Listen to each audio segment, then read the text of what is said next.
Good evening students. Once again welcome to the YouTube channel of Virtual Academy. आज हम लोग accounts करने जा रहे हैं बेटा। अकाउंट्स के अंदर एक नया टॉपिक है, दैट इज जीएसटी। आज हम उसको कवर अप करने वाले हैं। अगर आपको याद है तो हमने लास्ट क्लास के अंदर टाइप्स ऑफ अकाउंट्स और उसके rules of debit and credit cover किए थे। Types of accounts personal, real and nominal, और उनके rules of debit and credit cover किए थे हमने।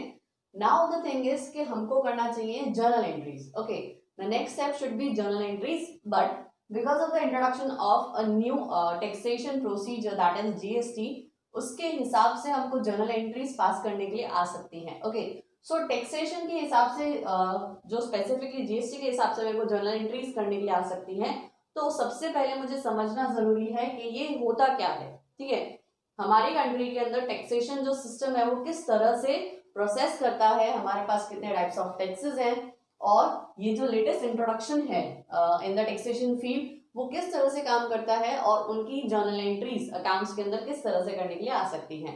सो हमारा मेन टॉपिक आज जीएसटी से कंसर्न रहेगा। ठीक है, it is for both Gujarat board and CBSE, दोनों के लिए म्यूचुअल ही है। ठीक है, so let's start with the concept.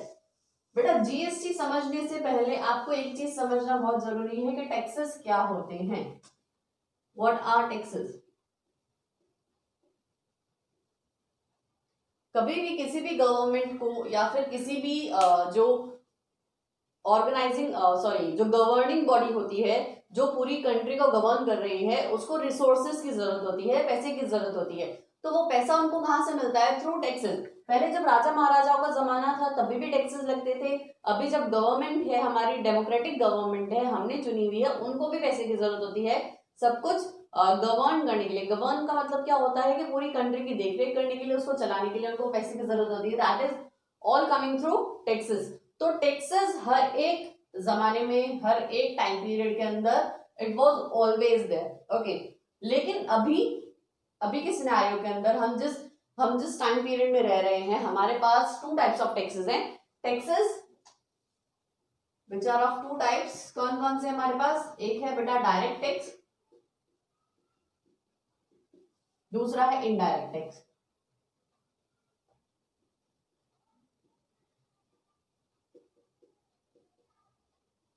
सबसे पहले तो ये समझेंगे कि क्या होता है डायरेक्ट टैक्स और क्या होता है इनडायरेक्ट टैक्स। बहुत सिंपल है, देखो यहाँ पे क्या हो रहा है। डायरेक्ट टैक्स का मतलब क्या है? डायरेक्टली जिसके सर के ऊपर बिजली गिरी वही मरेगा। इन शॉर्ट कि जिसके ऊपर डायरेक्ट टैक्स लेवी किया गया, लेवी का मतलब जिसके ऊपर उसका बर्डन डाला गया है। Levy is a law term, legal language के अंदर लेवी करना बोलते हैं। लेवी मतलब क्या? इम्पोज करना, उसके ऊपर थोपना। तो मतलब जिसके ऊपर वो टैक्स लगाया गया है वही बंदा पे आउट करेगा। फॉर एग्जाम्पल कि मेरे पे टैक्स लगाया गया है तो मैं ही पे कर रही हूँ। ठीक है, मैं जा रही थी, फॉर एग्जाम्पल मैं रोड के ऊपर जा रही थी और मेरा चालान कटा, तो वो जो टैक्स है, challan is a type of penalty, but take it as a tax. If हम लोगों के ऊपर अगर वो टैक्स लगा है, मुझ पे टैक्स लगा है, तो मैं ही पे कर रही हूँ। That is what direct tax is. ठीक है, responsibility to pay tax is of the person on whom the tax is levied. Indirect tax का मतलब क्या होता है? मतलब कि यहाँ पे ऐसा है कि बिजली किसी के सर के ऊपर गिरी, मर कोई और रहा है। बिजली किसके सर के ऊपर गिर रही है? यहाँ पे कस्टमर के सर पे। मतलब एक्चुअल जो पैसा जा रहा है वो किसका जा रहा है? कस्टमर का जा रहा है। लेकिन प्रॉब्लम क्या है यहाँ पे कि कस्टमर का पैसा जा रहा है, बट पे कौन कर रहा है उसको? गवर्नमेंट को कौन पे कर रहा है? शॉपकीपर, मतलब जिसने माल बेचा है, सेलर। ठीक है, इन शॉर्ट तो सेलर यहाँ पे आउट कर रहा है गवर्नमेंट को, लेकिन वो पैसा ले किससे रहा है? कस्टमर से। मतलब जो सेलर है, जो दुकानदार होते हैं ना, जनरली शॉपकीपर्स, वो क्या करते हैं, हम जो भी चीज खरीदते हैं उनसे, फॉर एग्जाम्पल अगर मैंने मार्कर खरीदा उनसे, तो ये फॉर एग्जाम्पल 20 रुपीज का मार्कर है। ठीक है, तो उसके अंदर से 82 रुपीज का उसके ऊपर टैक्स लगा, फॉर एग्जाम्पल। चलो ठीक है, ये मार्कर 20 रुपीज का है, उसके ऊपर 2 रुपीज का टैक्स लगा। ठीक है, और 18 रुपीज कौन रखेगा? शॉपकीपर। मैं तो पूरे 20 रुपीज किसको दे दूंगी? शॉपकीपर को दे दूंगी, जिसके अंदर से 18 रुपीज को खुद रखेगा, और 2 रुपीज का जो मेरे हिसाब मेरे बिहाफ का टैक्स है ना, किसको जमा करा देगा? गवर्नमेंट को जमा करा देगा। सो ये होता है इनडायरेक्ट टैक्स। है किसी के सर के ऊपर, लेकिन पे कोई और कर रहा है, जिम्मेदारी किसी और की, पेमेंट कोई और कर रहा है। So it is like indirect taxation. ठीक है, मतलब चोरी छुपे आपकी पॉकेट के अंदर से पैसा निकाला जा रहा है, दैट इज कस्टमर की जेब से पैसा निकाला जा रहा है। डायरेक्ट टैक्स के अंदर क्या होता है, आपको बता के पैसा लिया जाता है कि भाई आपका ही टैक्स है, आपका ही खर्चा, आपको ही देना है। यहाँ पे क्या बोलते हैं, खर्चा आपका लेकिन हम भर देंगे, ठीक है। दोनों ही केस में जाता किसके पास है, whether it be direct tax और इनडायरेक्ट टैक्स, जाता किधर है, गवर्नमेंट के पास ही चला जाता है, ठीक है। नाउ कमिंग टुवर्ड्स, कहानी थोड़ी और आगे बढ़ाते हैं। कहानी आगे कहाँ बढ़ रही है बेटा, कि गवर्नमेंट हमारी कंट्री के अंदर, आपको अगर याद है सिविक्स के अंदर हमने पढ़ा था गेस, कि फेडरलिज्म है हमारे कंट्री के अंदर। व्हाट इज दिस फेडरलिज्म, हमारे पास अलग अलग लेवल्स पे गवर्नमेंट है, सेंट्रल गवर्नमेंट, स्टेट गवर्नमेंट। तो सब गवर्नमेंट को पैसा चाहिए ना अपना सिस्टम चलाने के लिए, अपना स्टेट चलाने के लिए, जो एरिया उनको दिया गया है उसको गवर्न करने के लिए उनको क्या चाहिए, सबको टैक्सेस चाहिए। तो the same thing with the taxes, कि हमारी गवर्नमेंट को, सेंट्रल गवर्नमेंट को और स्टेट गवर्नमेंट को, दोनों को ही टैक्सेस मिलते हैं। सो टैक्सेस उनको मिल रहे हैं, यहाँ पे किस तरह से मिल रहे हैं, अब चलो बात करते हैं उसकी। अच्छा, अगर मैं यहाँ पे बात करूं डायरेक्ट टैक्स का एग्जांपल अगर मैं आपको दूं, तो दैट इज इनकम टैक्स।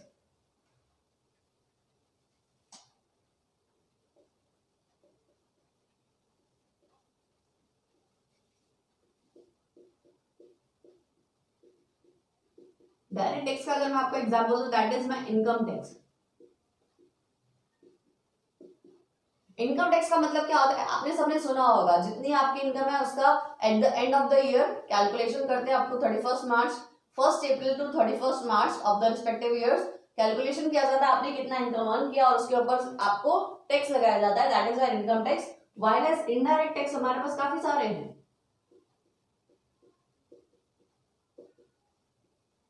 हमारे पास इनडायरेक्ट टैक्स काफी सारे हैं, ठीक है।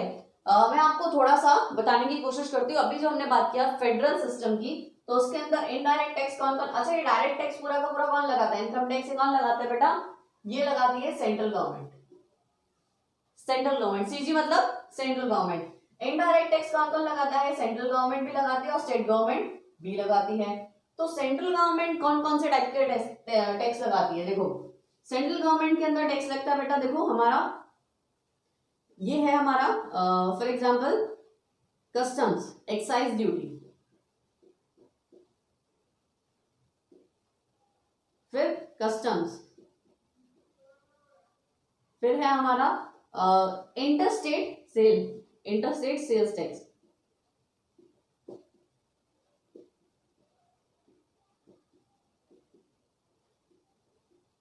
इस तरह से हमारे पास इनडायरेक्ट टैक्सेस लगते हैं। होता क्या एक्साइज ड्यूटी, एक्साइज ड्यूटी होता है बेटा मैन्युफैक्चर के ऊपर। अगर आप फैक्ट्री के अंदर या फिर कहीं पे भी प्रोडक्शन कर रहे हो, मैन्युफैक्चरिंग अगर हो रहा है, तो वहां पे जो भी प्रोडक्ट आप मैन्युफैक्चर कर रहे हो उसके ऊपर आपको क्या लेना पड़ेगा, आपको देना पड़ेगा एक्साइज ड्यूटी। एक्साइज ड्यूटी मतलब कोई भी चीज मैन्युफैक्चर करने में ड्यूटी। फॉर एग्जाम्पल ये पेन आपने मैन्युफैक्चर कर लिया, आपने बना के रख लिया, ठीक है, जब आप बेचने के लिए भेजोगे तो उसके ऊपर सबसे पहले क्या भरोगे, एक्साइज ड्यूटी। कस्टम ड्यूटी मतलब इंपोर्ट और एक्सपोर्ट के ऊपर जो टैक्स लगता है, दैट। इंटरस्टेट सेल्स टैक्स मतलब अगर आपने माल बेचा है, ठीक है, इंटरस्टेट, इंटरस्टेट का मतलब क्या है, एक स्टेट से दूसरे स्टेट के अंदर, गुजरात से महाराष्ट्र में, महाराष्ट्र से पंजाब में, पंजाब से बंगाल में, तो ये सब क्या है, इंटरस्टेट है। मतलब अगर आपने इंटरस्टेट सेल की है तो वहां पे स्टेट गवर्नमेंट को टैक्स नहीं जाएगा, किसको जाएगा, सेंट्रल गवर्नमेंट को। फिर आता है हमारे पास सर्विस टैक्स, मतलब माल गुड्स के ऊपर तो हमारा सेल्स टैक्स लग रहा है, ठीक है, लेकिन सर्विसेज की तो सेल्स नहीं की जाती, आप जो सर्विस दे रहे हो उसके ऊपर भी टैक्स लगता है। फॉर एग्जांपल अगर मैं आपको पढ़ा रही हूँ, ठीक है, तो उसके ऊपर भी टैक्स लगता है, तो that is known as service tax, ठीक है। तो यहाँ पे ये जो सर्विस टैक्स है वो भी किसके पास चला जाता है, सेंट्रल गवर्नमेंट के पास चला जाता है। While as coming towards state government, state government किस किस फॉर्म के अंदर टैक्सेस लेती है, वैल्यू एडेड टैक्स, ठीक है, ऑक्ट्रॉय, एंटरटेनमेंट टैक्स,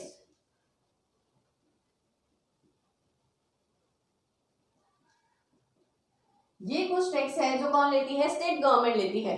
सो state government value added tax, मतलब ये सेल्स टैक्स ही है, जो वैल्यू एडेड टैक्स मैंने आपको बेटा लिखा है ना, that is a sales tax. अगर विद इन द स्टेट अगर सेल हो रहा है तो उसका टैक्स कौन कवर करता है, कौन कलेक्ट करता है, सेल्स टैक्स। वो जो सारा पैसा है वो सेल्स टैक्स को जाता है। ऑक्ट्रॉय मतलब जो माल, जो ट्रांसपोर्टेशन हो रहा है, तो ट्रांसपोर्टेशन अगर फॉर एग्जांपल अंकलेश्वर से फॉर एग्जांपल सूरत जा रहा है माल, सूरत से राजकोट जा रहा है, राजकोट से जामनगर जा रहा है, तो अगर ये सारी जगह बड़ौदा जा रहा है, तो यहाँ पे ये सारी जो चीजें हैं जो ट्रैवलिंग के ऊपर, ट्रांसपोर्टेशन के ऊपर, जो गुड्स का जो ट्रांसपोर्टेशन हो रहा है उसके ऊपर जो टैक्स लगता है that is octroi. Entertainment tax जो हम लोग अभी मूवी थिएटर्स वगैरह की बात करते हैं, वहां पे हम लोग जो भी या फिर कोई मेला वगैरह लगता है तो उसके अंदर से जो भी हमारा टैक्स कवर अप किया जाता है that all goes to entertainment tax to the state government. So ये हमारे पास कुछ इनडायरेक्ट टैक्सेस हैं। लेकिन अभी क्या किया गया है, इन सबको सब्स्टिट्यूट करके, सब्स्टिट्यूट का मतलब क्या होता है कि इन सबको दबा के इनके ऊपर एक टैक्स बैठा दिया गया है। कौन सा वाला?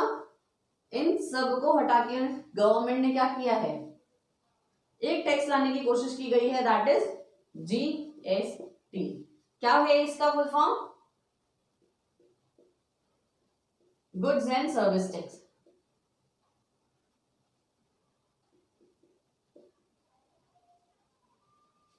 क्यों ऐसा किया गया? बोला गया कि वन नेशन वन टैक्स के नारे के साथ ये जीएसटी इंट्रोड्यूस किया गया।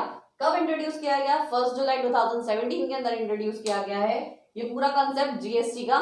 इसके अंदर बेटा स्टेट गवर्नमेंट और सेंट्रल गवर्नमेंट दोनों के ही इंटरेस्ट का ध्यान रखा गया है कि दोनों को ही अपना जो टैक्स का अमाउंट मिल रहा था वो सब मिले, ठीक है। सो जीएसटी का पूरा कंसेप्ट लाया गया with in the framework of indirect taxes.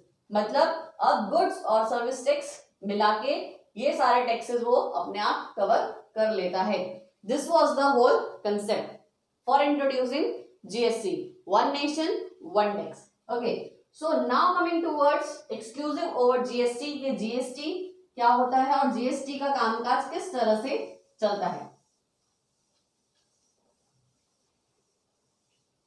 बेटा जीएसटी को गवर्न करने के लिए ना हमारे पास 5 टैक्सेस का प्रोविजन बनाया गया है। जीएसटी के अंदर ही 5 टाइप के टैक्सेस लगाए गए हैं, मतलब 5 टाइप के एक्ट लॉज बनाए गए हैं जीएसटी में। बेटा फिर से 5 टाइप के लॉज बनाए गए हैं। क्या क्या? सीजीएसटी, एसडीएसटी, आईजीएसटी, ठीक है। फिर हमारे पास बेटा आता है पहले हम लोग देखते हैं कि सीजीएसटी, एसजीएसटी और आईजीएसटी क्या होता है, एक बार बात करते हैं।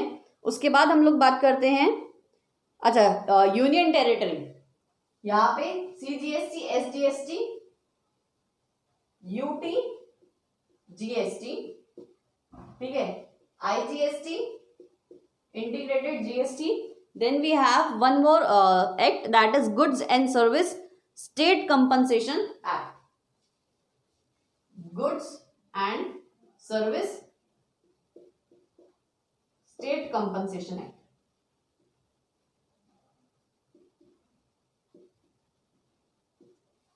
ये 5 टाइप के प्रोविजंस, ये 5 टाइप के लॉज जो है वो एक जीएसटी के हेड के अंदर ही इंट्रोड्यूस किए गए हैं। क्या क्या होते हैं फटाफट से देखते हैं एक एक करके। सीजीएसटी, सीजीएसटी का मतलब क्या होता है बेटा?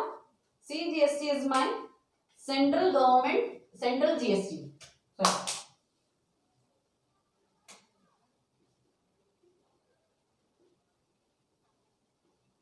नाम से बता रहा है सेंट्रल जीएसटी। जीएसटी मतलब गुड्स एंड सर्विस टैक्स, ठीक है। सेंट्रल जीएसटी का मतलब क्या है? ये वो जीएसटी है जिसको कौन कलेक्ट करेगा, कौन रखेगा? सेंट्रल, यस,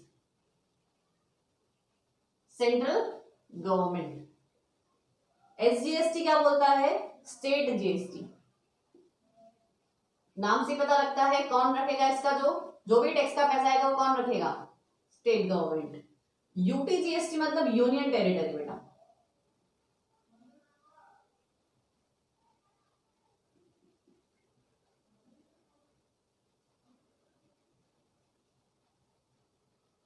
कौन रखेगा इसका पैसा? Union territory,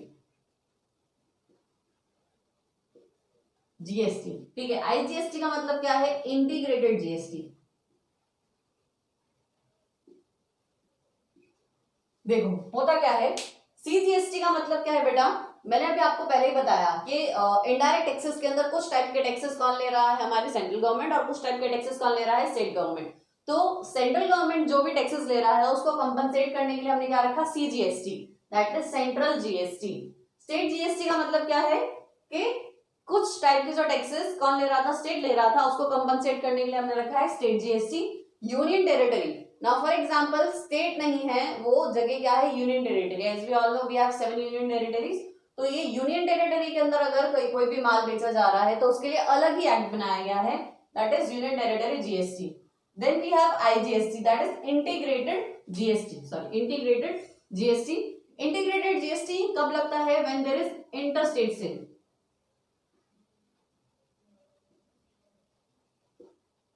inter state sale का मतलब क्या होता है कि एक स्टेट से दूसरे स्टेट के अंदर जब सेल की जा रही है तो सीजीएसटी एसजीएसटी कुछ नहीं लगता है, डायरेक्टली सिर्फ एक ही लगता है, दैट इज आईजीएसटी। उसके बाद है goods and service state compensation act. ये एक एडिशनल एक्ट बनाया गया, क्यों, बिकॉज देखो यहाँ पे इंटीग्रेटेड जीएसटी के ऊपर सेंट्रल गवर्नमेंट 2 बार टैक्स लेके जा रही है। अगर आप देख रहे हैं तो सीजीएसटी भी लेके जा रही है और आईजीएसटी भी सारा सेंट्रल गवर्नमेंट लेके जा रही है, तो यहाँ पे स्टेट गवर्नमेंट को लॉस हो रहा है। तो जब वैल्यू एडेड टैक्स को वैट, जिसको हम लोग वैट बोलते थे, सेल्स टैक्स था, उसके बाद वैट था, वैट को हटा के जो जीएसटी हमको इंट्रोड्यूस करना था, तो उसके अंदर हमने सारे स्टेट्स को एक अश्योरेंस दिया। क्या अश्योरेंस दिया कि अगर आपको पहले वैट के अंदर अगर आपको फॉर एग्जांपल 15 करोड़ रुपए का टैक्स मिलता था और अगर अब जीएसटी की वजह से अगर आपको उससे कम टैक्स मिल रहा होगा तो उसको कौन कंपनसेट करेगा, सेंट्रल गवर्नमेंट उसको कंपनसेट करेगी। ठीक है, सो ये जो स्टेट कंपनसेशन एक्ट यहाँ पे इंट्रोड्यूस किया गया। हमको यहाँ पे फोकस क्या करना है बेटा, हमको ये फोकस करना है कि सीजीएसटी, एसजीएसटी, आईजीएसटी कब कब लगता है वो हमको हमेशा ध्यान में रखना है। फ्रेमवर्क कैसा बोलता है, फ्रेमवर्क क्या करता है बेटा, आपको यहाँ पे ये देखना है कि जो जीएसटी लग रहा है कौन सा जीएसटी कब लगेगा, कौन से केस में कौन सा जीएसटी लगेगा। ठीक है, जब आप इंटरस्टेट सेल, इंट्रास्टेट सेल करते हैं, ठीक है, सेल या परचेज जब आप करते हैं तो उसको हम लोग सप्लाई कहते हैं, जीएसटी के टर्म के अंदर हम लोग उसको क्या कहते हैं, सप्लाई। ठीक है, supply of goods and service. उसके केस के अंदर आपको जब भी टैक्स लगता है अगर इंट्रास्टेट सेल है तो, what is this intrastate sale, with in state.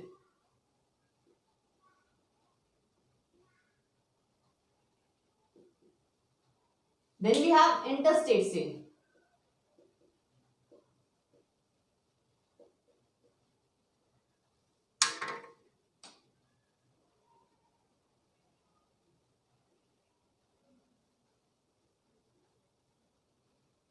Should I say one state to another?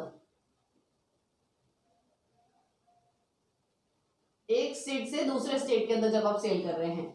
Intra state cell के अंदर आपको क्या लगता है, आपको 2 टाइप के टैक्सेस लगते हैं, जैसे यहाँ पे आपको सीजीएसटी भी लगता है और एसजीएसटी भी लगता है।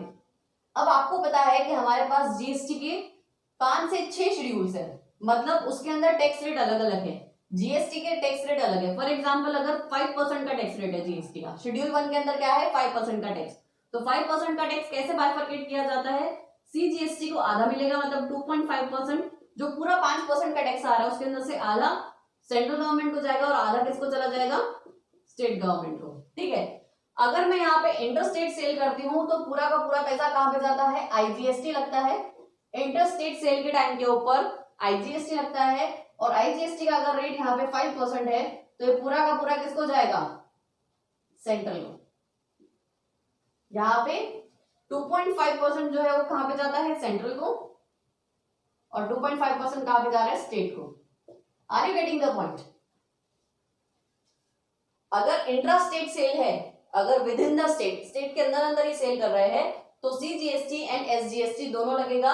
जो भी टैक्स रेट है, जो भी जीएसटी का अलग अलग प्रोडक्ट्स के ऊपर अलग अलग टैक्स रेट है। ठीक है, फॉर एग्जांपल अगर आप मोबाइल फोन खरीदते हैं तो 18%, इलेक्ट्रॉनिक्स वगैरह जनरली इसके ऊपर 18% टैक्स है। ठीक है, मैक्सिमम टैक्स रेट है 28%। फिर हमारे पास 5% का टैक्स रेट है। इस तरह से हमारे पास अलग अलग टैक्स रेट हैं। तो जो भी टैक्स रेट है, अलग अलग शेड्यूल्स के हिसाब से अलग अलग टैक्स रेट है, तो जो भी जिस भी प्रोडक्ट के ऊपर जो भी टैक्स रेट लग रहा है उसका आधा सेंट्रल सीजीएसटी होगा और उसका आधा स्टेट जीएसटी होगा हमेशा, if it is the sale within the state.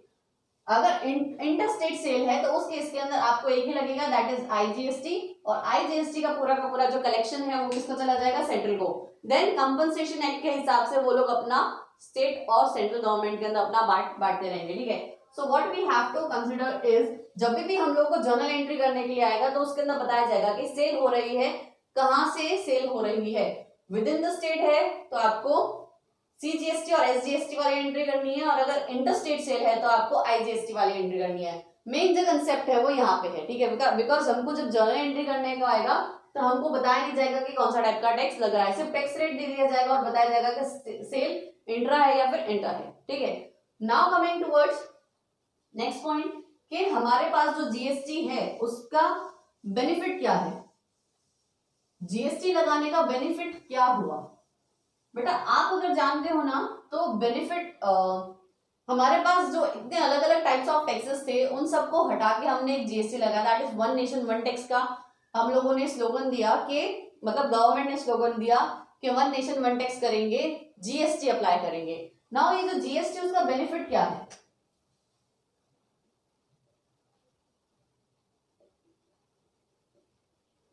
इतने सारे अलग अलग टैक्सेस को हटा के अगर आप एक टैक्स लेके आ रहे हैं तो एडमिनिस्ट्रेशन जो वर्क है वो कम हो जाएगा, वो इजी हो जाएगा, ठीक है।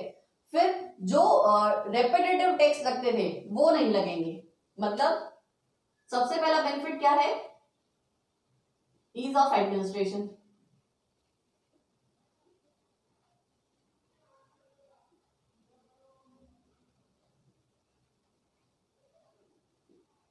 लोअर इन टैक्सेस, ठीक है, ease for tax payers, tax payers भी अपने आप में शांत हो जाएंगे कि टैक्स पेयर को भी समझने आने लगेगा।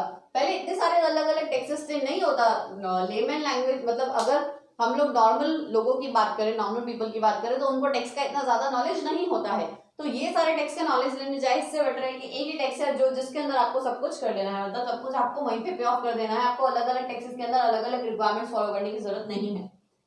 गवर्नमेंट के लिए इजी हो गया, टैक्स पेयर के लिए इजी हो गया, टैक्सेस के रेट्स जो है वो थोड़े मॉडरेट हो गए, ठीक है। फिर है हमारे पास एक और बहुत इंपॉर्टेंट जो समझने जैसा बेनिफिट है, दैट इज माई कि इट रिमूव्स कैस्केडिंग इफेक्ट।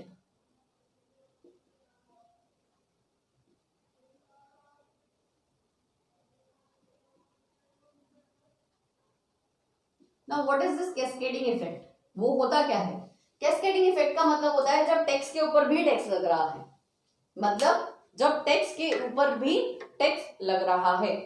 इसका मतलब क्या है कि फॉर एग्जांपल आपने एक प्रोडक्ट खरीदा, ठीक है, आपने एक प्रोडक्ट खरीदा, फॉर एग्जांपल आपने हम कहते हैं कि मर्सिडीज खरीदी,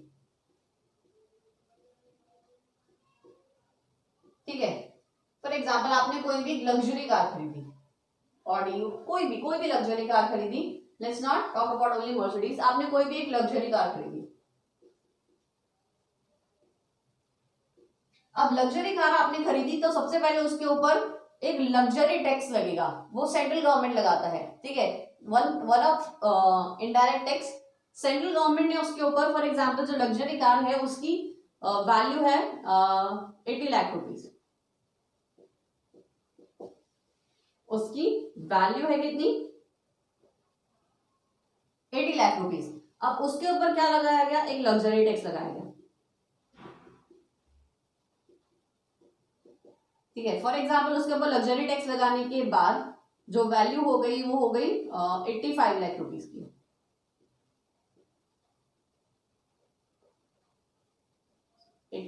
लाख, ठीक है, और यहाँ पे 85 लाख।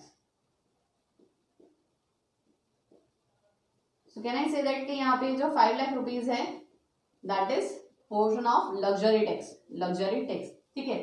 नाउ कमिंग टुवर्ड्स कि अब जो आप यहाँ पे सेल्स टैक्स लगाते हैं, जब बेचते हो ना तब एक सेल्स टैक्स लगता है, तो सेल्स टैक्स आप कितना लगा रहे हो, किसके ऊपर, किस वैल्यू के ऊपर लगा रहे हो, आप 85 लाख के ऊपर सेल्स टैक्स लगा रहे हो, फॉर एग्जाम्पल 10% का, वैसे जनरली 4% होता था तो 4% ले लेते हैं, ठीक है। वैसे लग्जरी गुड्स के ऊपर हमेशा ज्यादा टैक्स रहता है, तो अब आप क्या लगा रहे हो बेटा, 85 लाख के ऊपर 4% लगा रहे हो। क्या आप देख रहे हो कि ये जो 5 लाख है वो तो कोई वैल्यू ही नहीं थी, वो तो कुछ भी वैल्यू नहीं थी, तो टैक्स था, आप टैक्स के ऊपर भी टैक्स ले रहे हो, हाउ इज दिस पॉसिबल, आप टैक्स के ऊपर भी टैक्स ले रहे हो, तो ये होता है कैस्केडिंग इफेक्ट, ठीक है, कि टैक्स के ऊपर आपको टैक्स नहीं लेना होता, अगर कोई बंदा टैक्स पे कर रहा है तो इसका मतलब ये नहीं है कि वो और भी आगे टैक्स पे करता रहेगा। वैल्यू, जो चीज मैन्युफैक्चर की गई है, जो चीज नई बनाई गई है, उसके ऊपर आप टैक्स ले सकते हो। आप टैक्स के ऊपर टैक्स नहीं ले सकते। This is not allowable in the constitution. ठीक है, ये जीएसटी लाने के लिए हमारा कॉन्स्टिट्यूशन भी अमेंड किया गया था, लेकिन यहाँ पे सबसे इंपॉर्टेंट थिंग क्या है कि कॉन्स्टिट्यूशन मना करता है कि टैक्स के ऊपर टैक्स नहीं लिया जा सकता। तो आज तक ये कैस्केडिंग इफेक्ट चल रहा था। ठीक है, तो उसको खत्म करने के लिए जीएसटी इंट्रोड्यूस किया गया। फिर एक और चीज है कि हमको जीएसटी के अंदर इनपुट और आउटपुट क्रेडिट मिल जाता है, इनपुट टैक्स क्रेडिट मिल जाता है। What is this now input tax credit? बेटा बहुत ध्यान से सुनना, एक थोड़ा सा एग्जांपल लेके समझने की कोशिश करते हैं। आपने फॉर एग्जांपल कोई चीज मैन्युफैक्चर किया, चेन समझते हैं, मैन्युफैक्चर किया आपने कोई चीज, ठीक है, वर्थ रुपीज, फॉर एग्जांपल इस पेन की बात करते हैं, मैन्युफैक्चर किया और इसकी वैल्यू कितनी होगी? मैन्युफैक्चर होने के बाद इसकी वैल्यू है ₹10। ठीक है, अब मैन्युफैक्चरिंग के ऊपर इसका टैक्स लगा, मैन्युफैक्चरिंग हो गई। ठीक है, जब आप सेल करने गए, अच्छा मैन्युफैक्चर मतलब ये आपका कॉस्ट प्राइस है, आपका जो पेन है वो बन के कितने में तैयार है? 10 रुपए के अंदर। जब आप उसको सेल करने गए तो आपने उसको कितने बेचा? फॉर एग्जांपल 12 रुपए के अंदर, selling price, sale price. Okay, obviously बात है जो मैन्युफैक्चरर है वो अपना प्रॉफिट का मार्जिन लेके ही आगे सेल करेगा। सेम वे यहाँ पे 10 रुपए की चीज उसने 12 रुपए में बेची, तो अब उसके ऊपर टैक्स कितना लगेगा? जीएसटी कितना लगेगा? जीएसटी लगेगा बेटे 12 रुपीज के ऊपर लगेगा एट 5% फॉर एग्जाम्पल। ठीक है, 12 रुपीज एट 5% लेके चलते हैं, so it comes to ₹6, sorry I guess 3 rupees. ठीक है, तो यहाँ पे जीएसटी 12 रुपए के ऊपर 5% लग रहा है जीएसटी, तो कितना जीएसटी लगा इसके ऊपर? 12 रुपए के ऊपर अगर 1.2 का भी आधा, so it comes to 0.06।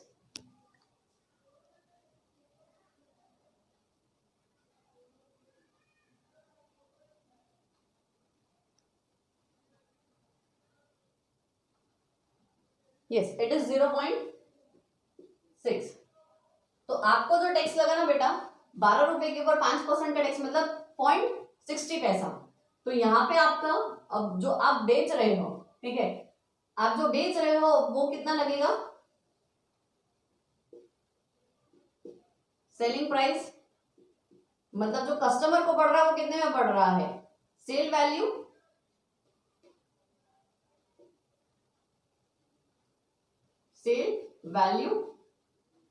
Plus tax मतलब जीएसटी।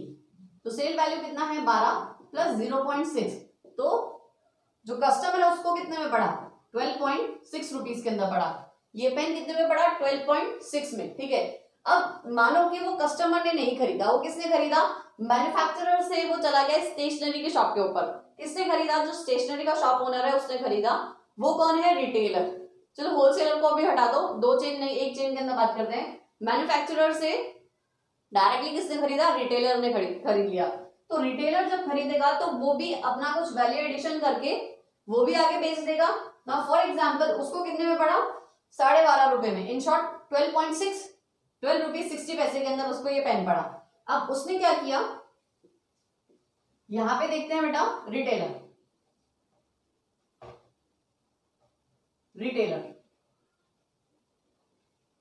रिटेलर ने क्या किया, उसने परचेज किया। उसके लिए परचेज प्राइस कितना था?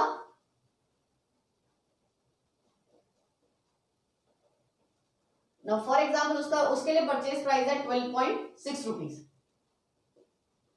12.6 रुपीज उसके लिए परचेज प्राइस है। उसने सेल वैल्यू कितनी रखी? वो भी अपना प्रॉफिट वैल्यू, जो प्रॉफिट मार्जिन है उसको ऐड करने के बाद ही बेचेगा। तो उसने सेल वैल्यू कितनी रखी ना? फॉर एग्जाम्पल उसने सेल वैल्यू रखी कि वो इस पेन को कितने पे बेच रहा है? 15% में। ठीक है, वो इस पेन को कितने में बेच रहा है? 15% के अंदर उसको बेच रहा है। तो नाउ कमिंग टू वर्ड्स कि ये जो 15 रुपीज में बेच रहा है, उसने बोला कि वो 15 रुपीज के अंदर बेचेगा, मतलब उसने वो कितना मार्जिन कमाना चाहता है इसके अंदर से? आई गेस यहाँ पे मार्जिन आएगा 2.4 पैसा, मतलब 2 रुपीज 40 पैसा वो मार्जिन कमा रहा है यहाँ पे, उसका प्रॉफिट मार्जिन है। सेल वैल्यू, अब उसके ऊपर सेल वैल्यू के ऊपर फिर से टैक्स लगेगा, टैक्स ओवर सेल वैल्यू। तो यहाँ पे टैक्स कितना आया एट 5%, तो 5% 15 रुपीज का 5% कितना होता है बेटा 0.75 आ जाएगा, ठीक है। 1.5 का आधा 0.75। अब ये क्या है आउटपुट टैक्स, ये क्या है आउटपुट टैक्स, और यहाँ पे ये क्या था 0.6, ये क्या है इनपुट टैक्स। रिटेलर के लिए क्या है इनपुट टैक्स, उसने जब खरीदा तो ऑलरेडी उसने 60 पैसे चुकाए, अब जब वो वापस बेच रहा है तो वो 0.5 जो है उसको आउटपुट टैक्स आ रहा है, मतलब 0.75 पैसा वो टैक्स कलेक्ट कर रहा है, जिसके अंदर से 0.60 तो ऑलरेडी पे ऑफ कर चुका है, तो वो अब गवर्नमेंट को कितना पे करेगा, ये जो मेरा रिटेलर है वो गवर्नमेंट को कितना पे करेगा द डिफरेंशियल अमाउंट। क्यों, बिकॉज 60 पैसा तो वो ऑलरेडी मैन्युफैक्चरर को जमा करा चुका है, कि मैन्युफैक्चरर किसको जमा करा दे गवर्नमेंट को, इसी को इनडायरेक्ट टैक्स कहते हैं ना, कि मैन्युफैक्चरर उसने 60 पैसा किसको दे दिया मैन्युफैक्चरर को दे दिया कि भाई तू जमा करा दे इसके ऊपर। अब कस्टमर से उसने कितना लिया, देखो कस्टमर से तो दोनों ने मिला के ले लिया ना, एट लास्ट ये जो पैसा, ये जो 15.75 रुपीज टोटल रुपीज है, जो टोटल प्राइस निकला है वो कौन पे करेगा, कस्टमर ही पे करेगा। तो कस्टमर से तो मैंने ये जो 75 पैसा जो टोटल टैक्स लगा वो तो मैंने कस्टमर से ले लिया, ठीक है, लेकिन जमा कैसे हुआ, मैन्युफैक्चरर ने 60 पैसा मैन्युफैक्चरर जमा कराएगा, और जो डिफरेंशियल अमाउंट है that is output tax minus input tax कितना आता है, यहां पे अगर मैं आपको बताऊं तो बेटा रिटेलर कितना जमा करेगा, रिटेलर कितना जमा कराएगा output tax minus input tax that is 0.15 पैसा, मतलब वो 15 पैसा इस पेन के ऊपर 15 पैसा गवर्नमेंट को जमा कराएगा। ये हमारा क्या है, ये किस वजह से 15 पैसा है, बिकॉज आपको यहाँ पे इनपुट टैक्स क्रेडिट मिल गया, क्या बोलते हैं इसको इनपुट टैक्स क्रेडिट। और अगर यहाँ पे मैं इनपुट टैक्स क्रेडिट नहीं देती तो क्या होता, फॉर एग्जाम्पल अगर मैं यहाँ पे इनपुट टैक्स क्रेडिट नहीं देती तो क्या होता बेटा, 60 पैसा गवर्नमेंट के पास मैन्युफैक्चरर जमा करा रहा है और 75 पैसा रिटेलर जमा करा रहा है, तो टोटल देखो टोटल कितना टैक्स लग रहा है उसके ऊपर 0.60 प्लस 0.75, कितना टैक्स लगा पूरा 1 रुपीज 35 पैसा, जबकि एक्चुअल टैक्स कितना लग रहा है, टैक्स किसके ऊपर लगना चाहिए वैल्यू एडिशन के ऊपर। यहाँ पे मैन्युफैक्चरर से खरीद के रिटेलर ने हम तक पहुंचाया, तो हम उसने जो वैल्यू एडिशन किया, उसने वो जो डिस्टेंस कवर अप करने का वैल्यू एडिशन किया, उसके ऊपर उसको टैक्स लगना चाहिए, तो वैल्यू एडिशन उसका सिर्फ 2.5 रुपए का, तो एक्चुअली आपको पैसा जो टैक्स लगाना चाहिए वो जो वैल्यू एडेड रुपीज है उसके ऊपर लगाना चाहिए। द सेम वे ये कवर अप करने के लिए हमको क्या मिलता है इनपुट टैक्स क्रेडिट मिलता है। कैसे हो रहा है इनपुट टैक्स क्रेडिट, इसको अवॉइड करने के लिए, जो डबल टैक्सेशन का इफेक्ट है उसको कैंसिल आउट करने के लिए, मतलब आप जब परचेज कर रहे हो तभी भी टैक्स दे रहे हो, जब सेल कर रहे हो तभी भी टैक्स दे रहे हो, तो डबल टैक्सेशन को अवॉइड करने के लिए आपको क्या हो रहा है इनपुट टैक्स क्रेडिट दिया जा रहा है while submitting the amount to the government. कैसे निकालते हैं, output tax minus input tax. Output tax मतलब सेल के टाइम के ऊपर जो आपको टैक्स लग रहा है माइनस जो आप परचेज के टाइम के ऊपर टैक्स दे चुके हो वो। तो ये है आपका जनरल लेवल के लिए आपका है ये बेटा, ये आपका अंडरस्टैंडिंग है फॉर जीएसटी, ठीक है। सो हमने ये थोड़ा फ्रेमवर्क जीएसटी का कैसे चलता है वो सारा समझने की कोशिश की, उसके जो टेक्निकल टर्म्स थे वो हमने समझने की कोशिश की, जो पूरा चेन है cascading effect input tax credit का हमने समझा है। If there is any problem with you, अगर आपको इसके अंदर कोई भी प्रॉब्लम है, आपके लेवल के ऊपर बेटा इतना ही है, प्लस इसके अंदर अगर कोई भी प्रॉब्लम आता है आपको ये किस लेवल तक आ सकता है, ये आपको सिर्फ और सिर्फ जर्नल एंट्री करने के लेवल तक आ सकता है, तो इसका आपको ज्यादा कैलकुलेशन नहीं आएगा, बट इसकी जर्नल एंट्रीज आपको करनी सिखाई जाएगी। जर्नल एंट्री सीखने से पहले आपका कंसेप्ट समझना बहुत इंपॉर्टेंट था, विच वी हैव डन।